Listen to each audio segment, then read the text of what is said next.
Trump is finally turning himself in. Trump today has turned himself in Georgia. But before we get into all of that, let's do a little recap. For the first 234 years of the nation's history, no American president or former president had ever been indicted. That changed this year. Former President Donald Trump has been charged in 4 criminal cases over a 4.5-month span. In New York, he faces 34 felony counts in connection with hush money payments to a P star. In Florida, he faces 40 felony counts for hoarding classified documents and impeding efforts to retrieve them.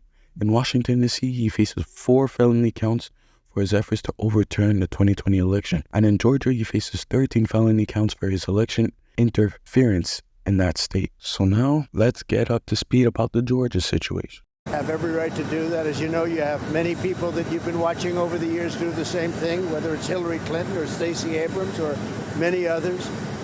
When you have that great freedom to challenge, you have to be able to, otherwise you could have very dishonest elections. What has taken place here is a travesty of justice. We did nothing wrong. I did nothing wrong. And everybody knows it. I've never had such support. And that goes with the other ones, too. What they're doing is election interference. They're trying to interfere with an election. There's never been anything like it in our country before. This is their way of campaigning. And this is one instance, but you have 3 other instances. It's election interference. So I want to thank you for being here. We did nothing wrong at all.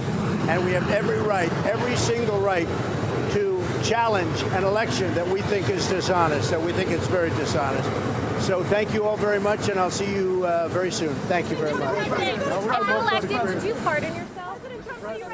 Donald Trump arrived at Fulton County Jail in Atlanta today to turn himself in the same place where he had been charged for illegally scheming to overturn the 2020 election. Anyways, a county jail booking is expected to yield a historic first, a mugshot of a former U.S. president. As you can see in the thumbnail, Trump and 18 others were indicted last week, accused of participating in sprawling conspiracy to overturn his presidential election loss to Democrat Joe Biden. The Fulton County prosecution is the 4th criminal case against Trump since March, when he became the first former president in the U.S. history to be indicted. Now, do you guys think that Trump is guilty of these charges? Let me know down below. #FreeTrump.